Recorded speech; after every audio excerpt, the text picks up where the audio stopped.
Neuroleptic Malignant syndrome versus Malignant Hyperthermia is the topic for this video. These two conditions can present in a way that they look or sound very similar, but there are some differences, and that's what we're going to talk about today. So the first one, what we'll start with is NMS, Neuroleptic Malignant Syndrome, and we'll get into that. So what is this? Well, first of all, I think that initially it's best to describe the symptoms. It's something that occurs after a person takes a medication. So you can kind of think of it as a severe side effect to medications. Which medications? Well, there's two types. The first is antipsychotics, and the second is antiemetics, medications given for nausea.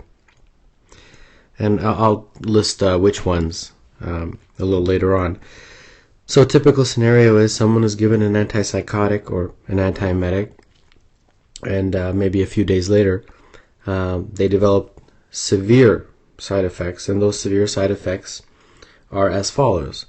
The first severe side effect, part of the symptomatology, is altered mental status, AMS. The person is lethargic or unresponsive.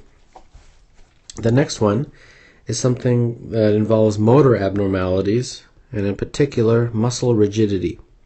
So remember this. This will be in probably every single clinical vignette that's ever been created about neuroleptic malignant syndrome. This muscle rigidity is actually pretty severe. The next component of the symptomatology is extremely high temperature, hyperthermia, often greater than 40 degrees Celsius. And then the fourth and final component of the symptomatology is involving hyperactivity of the autonomic system. So that refers to tachycardia and tachypnea. So we've got increased in respiratory rate and increased in heart rate. So which medications cause these side effects, or can cause?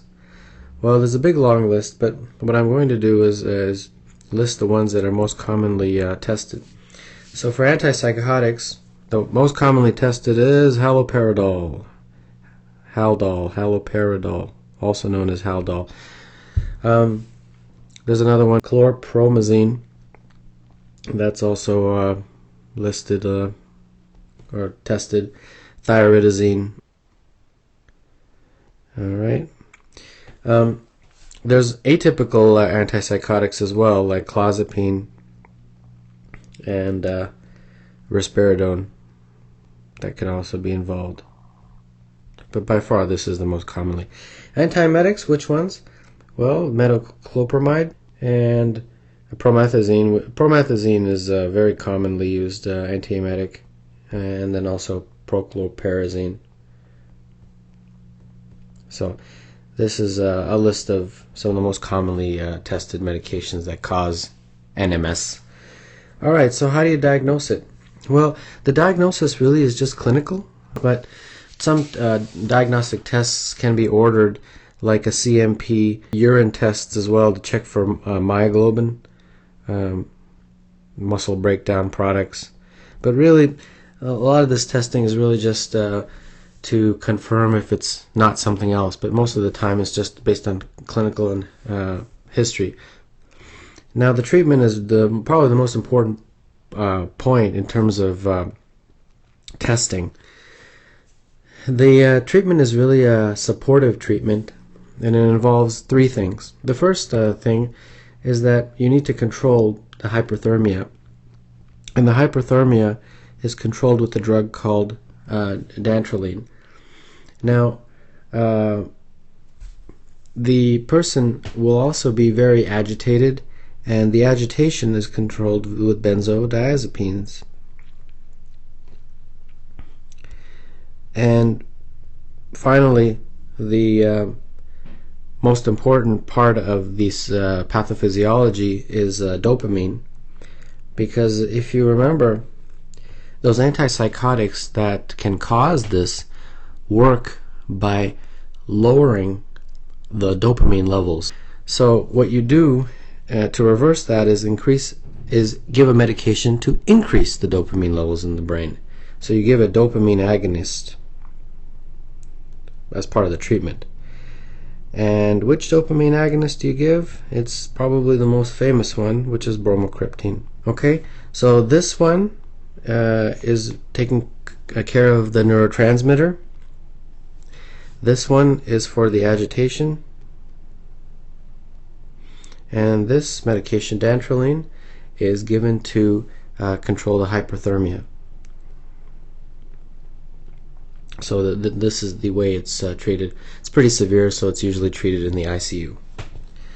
Alright, now that we ran through neuroleptic malignant syndrome, let's turn our attention now to malignant hyperthermia. And it will appear like I'm talking about the same thing, but there are some differences, and those are the differences that you need to concentrate on in order to figure out what the clinical vignette is referring to. Alright, so what's malignant hyperthermia? Well, again, it's you can kind of think of it as a side effect or a reaction to medication. Which medication? Well, it's not the medications we talked about with NMS. Different medications. And which one? In particular, two types. The first one is a muscle relaxant, and the second type is a anesthetic. And I'll just tell you which ones. You don't have to wait. Halothane. Halothane is the anesthetic. And I would like to write here that it's not just any anesthetic, it's an inhalation anesthetic. Inhalation. And the muscle relaxant is succinylcholine. Alright, so remember those. Halothane, succinylcholine, a muscle relaxant, and an inhalation anesthetic are the causative medications for malignant hyperthermia. So what happens? What kind of side effects or symptoms do they produce in the patient? Well, very similarly, you have muscle rigidity, hyperthermia, again,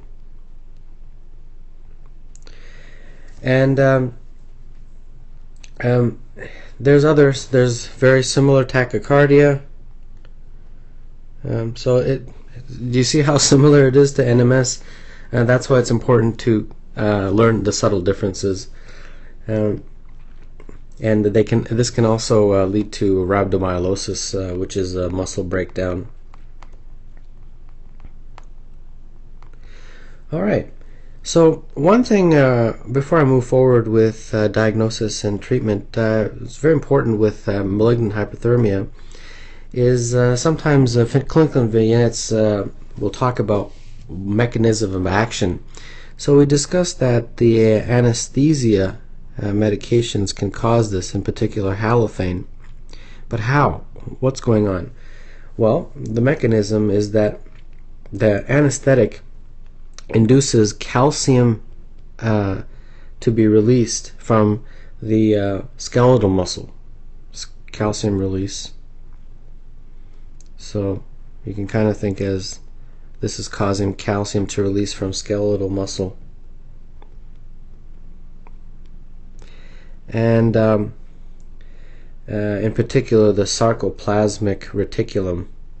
That's something you probably haven't heard since biology class, but that's the actual full definition of what's happening. So why is this important? Well, what this does is it accelerates muscle contractions. We all know that calcium is involved in muscle contractions, and that's why you get that rigidity. And the calcium can also cause an elevation in the heart rate. And that's why you get the tachycardia. So this is important. Remember that. Alright, so we've got a patient. Again, the diagnosis is really, again, clinical. you kind of have to look at what's been happening in terms of symptomatology and history. Most commonly, a person who has had inhalation anesthesia with halothane, and then several hours later develops this rigidity and tachycardia. But there's several other tests that are done just to kind of be complete in the workup. Again, very similar to NMS, urine for myoglobin, to kind of rule out anything else. But it's really a pretty clinical diagnosis that involves the history as well.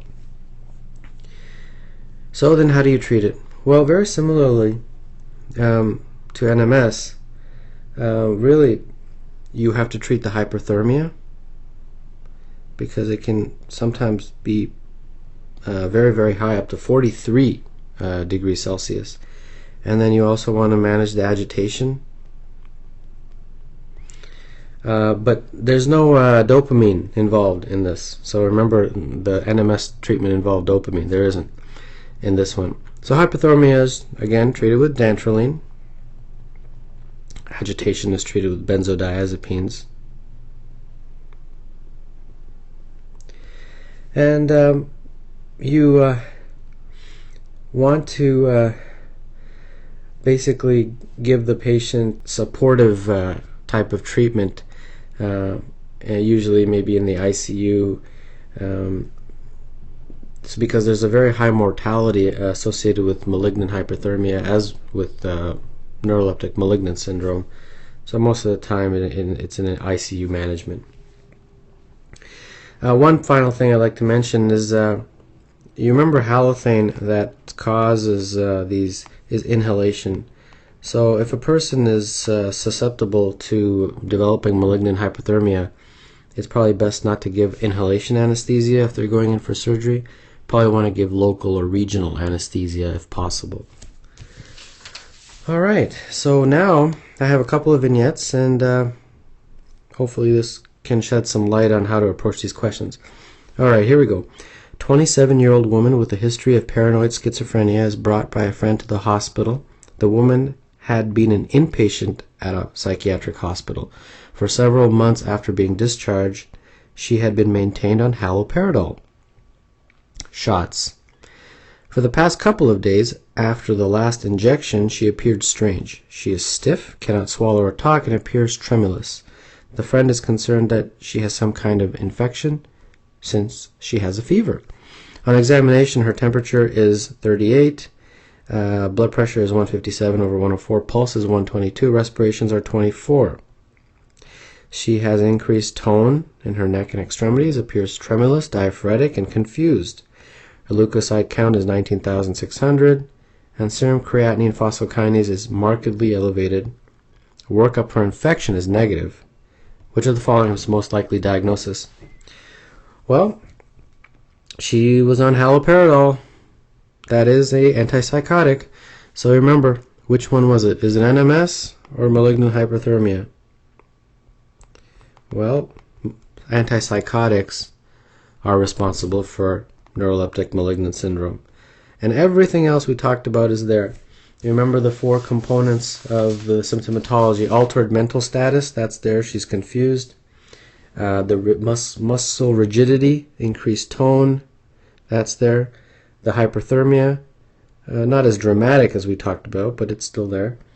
And then the tachycardia is there also, tachypnea and tachycardia. So her respirations are showing tachypnea, and her heart rate is showing tachycardia. So the one clinical vignette encompasses all the symptomatology of neuroleptic malignant syndrome. So the answer to this is D. Alright, and then the final one. A 28-year-old woman is undergoing surgery and is anesthetized with an inhalant anesthetic. She is also given an IV dose of succinylcholine. Alright, both. Within minutes, she develops a heart rate of 124 and increasing core body temperature.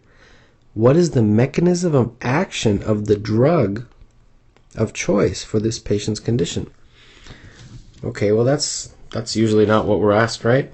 Well, I particularly chose this question because I wanted to talk a little bit about first, second, and third order questions. Increasingly on especially North American licensing exams, questions tend to be much more difficult. They're not just first order. First order is where you ask a question in the form of a clinical vignette and the answer is just very straightforward. Meaning they're describing a disease, they ask you what's the disease. What's the diagnosis? But second order is when you have to think one step further. And the third order is one step further even after second order. So for example, this question, the first order of this question is to determine what's the diagnosis. Well, we talked about that inhalation anesthetics, in particular halothane and succinylcholine, can produce a symptom or a diagnosis called malignant hyperthermia, MH. And that involves muscle rigidity and tachycardia and tachypnea and hyperthermia. And so that's what this patient has. So that's the first order of the question. The second order is right here, the drug of choice. How do you treat this? Well, the drug of choice, we talked about it, was dantrolene. Now this question goes even one step further. It doesn't even ask you what is the drug of choice. It asks you what's the mechanism of action of the drug of choice. Well, do you remember how dantrolene works? Well, do you remember what's happening in malignant hyperthermia is that calcium is being released from the sarcoplasmic reticulum of the skeletal muscle. Dantrolene reverses that.